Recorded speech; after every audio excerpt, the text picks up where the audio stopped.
Olá, turma. Reta final do nosso conteúdo de ciências. Quando a tia concluir o livro, a tia vai solicitar que vocês tragam para a escola para me fazer a correção, ok? Mas vamos fazer hoje a correção das páginas 189, 190 e 191, que fala sobre o conteúdo de hábitos alimentares, que é um conteúdo do nosso cotidiano, né? Da nossa vivência diária, porque todos os dias nós devemos nos alimentar. A primeira questão dizia assim: agora responda. A. Mesmo não gostando de certos alimentos, por que devemos comê-los? Tem gente que não gosta de verdura, não gosta de leite, não gosta de legumes, mas por que temos que comer? Porque eles são vitais à nossa sobrevivência. Ou você poderia também ter colocado, porque eles são importantes para a nossa sobrevivência, porque nós sabemos que eles possuem nutrientes importantes à nossa vida, ok? Na letra B diz assim: dos alimentos que você gosta, quais podem fazer mal à sua saúde se forem ingeridos em excesso? Por quê? Aí é uma resposta pessoal. Tipo, quem gosta muito de hambúrguer, por que não pode ser ingerido em excesso? Quem gosta muito de suquinho de caixinha, por que não pode ser ingerido com excesso? Então você ia responder de acordo com a sua opinião, porque cada um tem um gosto diferente, ok? Na segunda dizia assim: escreva para cada alimento se ele é construtor, energético ou regulador. Lá na página 186 tinha essa explicação. Quando é que um elemento ele é energético? Quando ele contém açúcar e gordura. Quando é que um elemento é construtor? Quando ele contém proteínas. E quando é que ele é regulador? Quando ele contém vitaminas e sais minerais. Então vamos lá. Carne, construtor. Mel, energético. Laranja, regulador. Ovos, construtor. Manteiga, energético. Pão, energético. Uva, regulador. Abacaxi, regulador. Terceira, responda as seguintes questões. A. Qual é o cuidado que devemos ter com a alimentação para não nos tornarmos obesos? Tia, o que é obesos? A gente viu também no conteúdo. É quando você tem o peso além do permitido para a sua altura e para a sua idade. Aí é uma resposta pessoal, porque ele está dizendo você, né? Qual o cuidado que nós devemos ter? Mas também a tia botou aí uma sugestão: evitar o consumo excessivo de alguns alimentos, né? Para que a gente não se torne obeso, a gente deve evitar o consumo excessivo de alguns alimentos, certo? Como refrigerante, doces, sanduíches, ok? B. Que tipos de alimentos devemos comer para que tenhamos boa saúde? Também era uma resposta pessoal, certo? Essa terceira questão seria toda pessoal. O que é que nós devemos comer para ter boa saúde? Alimentos ricos em nutrientes. Mas quem colocou legumes, verduras, proteínas também está correto, ok? Página 190, quarta questão. Desenhe uma pirâmide alimentar organizada de forma ideal. Quando você vai fazer a pirâmide, o que é que você tem que colocar lá no topo? O que você vai comer menos. O que é que você deve colocar lá embaixo? O que você pode comer em maior quantidade. A tia vai mostrar aqui um tipo de pirâmide, só um minuto. Pronto, gente. Aí tem um exemplo de uma pirâmide alimentar que você deveria ter desenhado mais ou menos dessa forma, ok? Como a tia falou, lá no topo da pirâmide, o triângulo ele vai afunilando. Então, lá no topo seria o que você deve consumir reduzidamente, ok? Por quê? Porque em excesso ele vai fazer mal. Então, açúcares e doces, óleos e gorduras no topo. Depois, legumes, leite, carne e ovos. Depois, hortaliças e frutas. E no final aqui, que pode ser consumido, cereais, pães, massas, ok? E raízes, né? Que é o milho, certo? O arroz, ok? Então, uma pirâmide saudável deveria ter sido feita dessa forma, ok? Mas cada um fez aí a sua pirâmide, tá bom? Era uma resposta pessoal, tá bom? Então vamos lá, voltar aqui para o conteúdo. Lá na quinta questão dizia assim: defina a função desses itens em nossa alimentação. Qual é a função do carboidrato? Nos dá energia. Das gorduras, fonte de energia que não se usa, fica depositada embaixo da nossa pele. Proteínas, essencial para a construção de novas células e importantes para o nosso crescimento. E vitamina, compostos orgânicos que nutrem nosso organismo.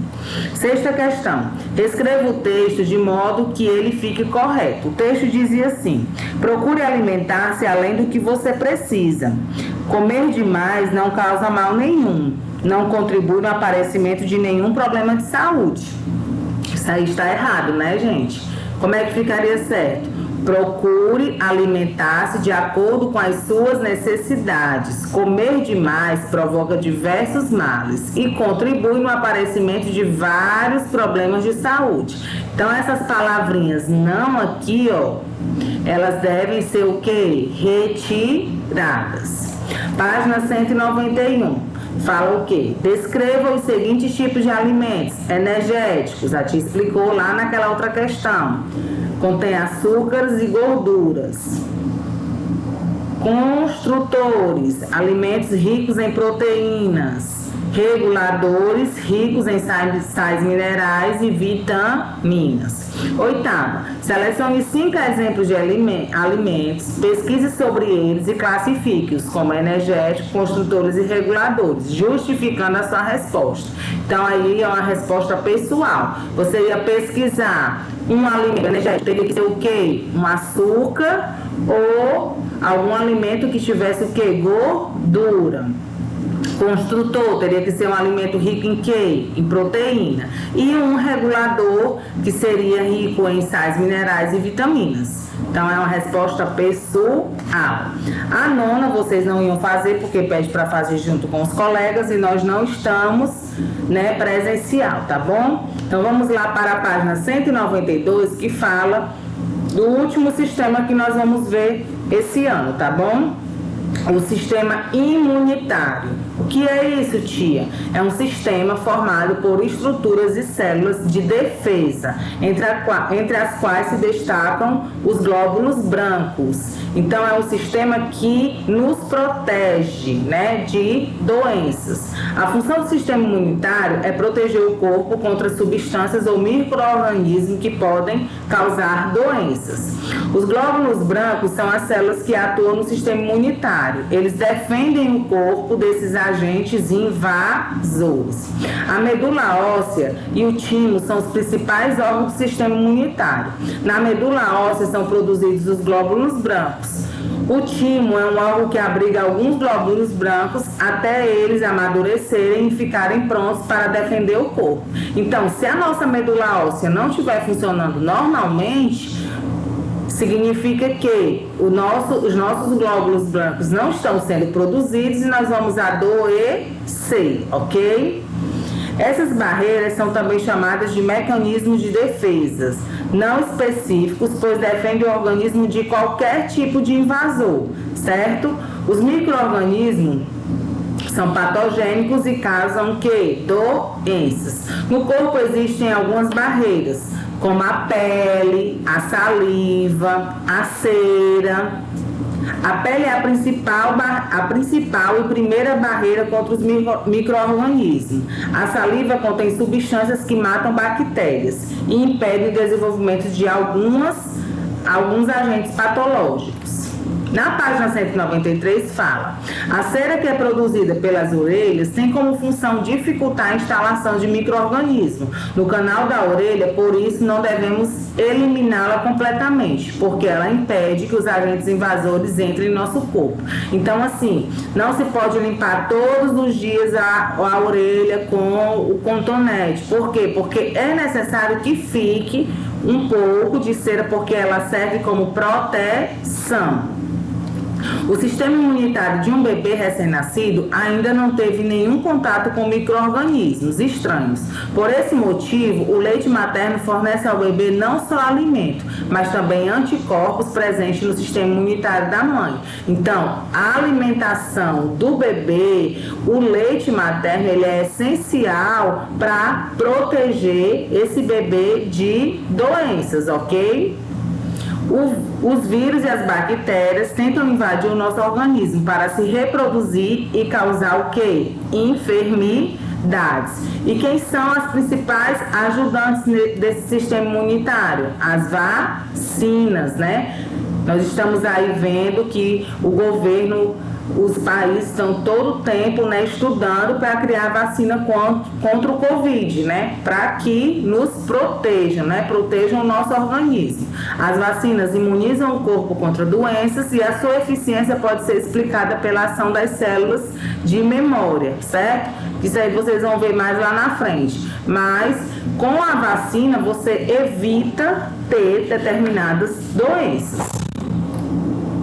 Há várias barreiras de defesa em nosso organismo. Barreiras físicas, como a pele, que já foi falada, e as mucosas. As barreiras químicas, como o suor, a inflamação, os sucos gástricos, a lágrima e a saliva. A pele e as mucosas formam a primeira barreira de defesa contra agentes externos, porque revestem e impedem que entrem em nosso corpo e nos nossos órgãos. Já pensou se a gente não tivesse a pele, né? Os nossos órgãos, eles ficariam o quê? Expostos. O suor, a inflamação, os sucos gástricos, a lágrima, a saliva são barreiras químicas, porque destrói e dificulta o desenvolvimento de agentes externos em nosso corpo. Às vezes eu até posso pegar ali uma maçã e não lavar, e ela tem algum micróbio e eu boto na minha boca, mas a minha saliva vai fazer com que esse micróbio seja o quê? Combatido, seja morto. Não quer dizer que isso sempre vai acontecer, vai depender do tipo de micróbio e como o meu corpo está, como o meu sistema imunológico está, ok, gente? Por isso que é necessário a gente sempre manter o que? A higiene. Entretanto, podemos ajudar a defesa do nosso organismo quando temos bons hábitos de higiene, pois esses cuidados evitam o contato de micro-organismos e toxinas que prejudicam o nosso corpo. Nós estamos vendo agora também com o Covid. Lavar as mãos, não ficar tocando no olho, no nariz, tudo isso dificulta que esse vírus entre no nosso organismo. A inflamação é a alteração de uma parte do organismo que se caracteriza por vermelhidão, inchaço, dor e elevação de temperatura. São as características da inflamação que indicam que o sistema imunitário está trabalhando em nosso corpo porque este está infectado, ou seja, invadido por algum agente externo. Às vezes a gente leva uma picadinha de muriçoca, começa a coçar, incha, fica vermelho. Então, o nosso sistema está ali trabalhando, tentando fazer com que aquela toxina, né, aquele micro-organismo não entre no nosso corpo, ok? Página 195. Assim, pela presença da inflamação, é possível compreender a função do sistema linfático, que é formado por uma complexa rede de órgãos, como os gânglios e vasos, que atuam no sistema imunitário, colaborando para a proteção do organismo. O sistema linfático tem as funções de drenar o excesso de líquidos dos tecidos dos órgãos, passar esse líquido pelos gânglios para filtrar e absorver as substâncias nocivas e devolver a linfa ao sangue. Então, o sistema linfático ele está ligado ao sistema imunitário. É importante pontuar que o sistema imunológico é capaz de memorizar, em alguns casos, o anticorpo utilizado para combater cada agente externo. Assim, quando o corpo é novamente atacado pelos mesmos agentes, o sistema imunológico age muito mais rapidamente. Então, se você já teve aquela inflamação, então, o nosso sistema imunológico, eles vão criando o quê? Anticorpos. Por isso que a gente diz, né? Deixa a criança ficar descalça, deixa a criança brincar com areia, porque isso vai fazer com que o corpo crie anticorpos para determinados micróbios e doenças.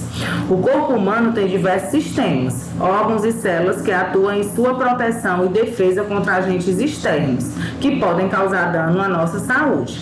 Entretanto, com o avanço da ciência, podemos atualmente classificar as defesas do organismo em duas, naturais ou artificiais. Qual a diferença, tia, de uma para outra? Naturais são produzidas pelo nosso próprio organismo, como alguns ossos que protegem, né, o nosso corpo, o sistema imunitário, que tem a pele, né?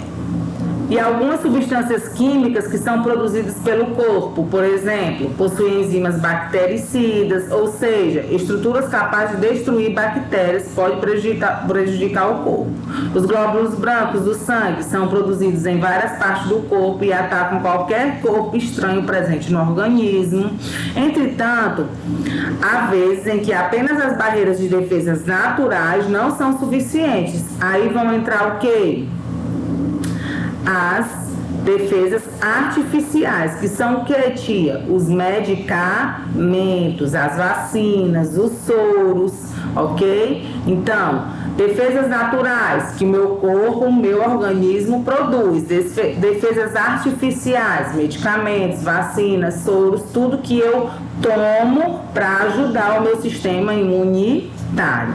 Os medicamentos podem acelerar a defesa e a proteção do corpo, porque podem ajudar a limpar, sarar, evitar infecção, proteger, enfim, há remédios para os mais variados tipos de reação do organismo ao agente externo. As vacinas são outro exemplo, como a tia já falou. E os soros, ó, vamos falar aqui que ele mostra aqui, ó, a questão do soro, ele mostra aqui um escorpião, né? Às vezes você é picado por uma cobra. Então aí é que vai aparecer o quê? Esse anticorpo que é formado pelos soros, tanto terapêutico ou antipeçonhento, que vai fazer o quê? Matar esse veneno, né? Essa toxina que foi penetrada no seu corpo. Certo? Além de tudo isso, é preciso compreender que a função de proteção e de defesa do organismo também está ligada às demais funções, especialmente as de nutrição. Então, nós precisamos nos alimentarmos bem para que o nosso corpo fique saudável, tenha todos os nutrientes, esteja forte, para que quando um agente externo tente penetrar nele, o nosso sistema imunitário esteja forte para lutar contra esse agente, ok? Vocês vão responder a página 197 e a 198 e a 199 e a 200. 4 páginas, mas bem facinho, tá bom, gente? Na próxima aula a gente faz a correção. Fiquem todos com Deus.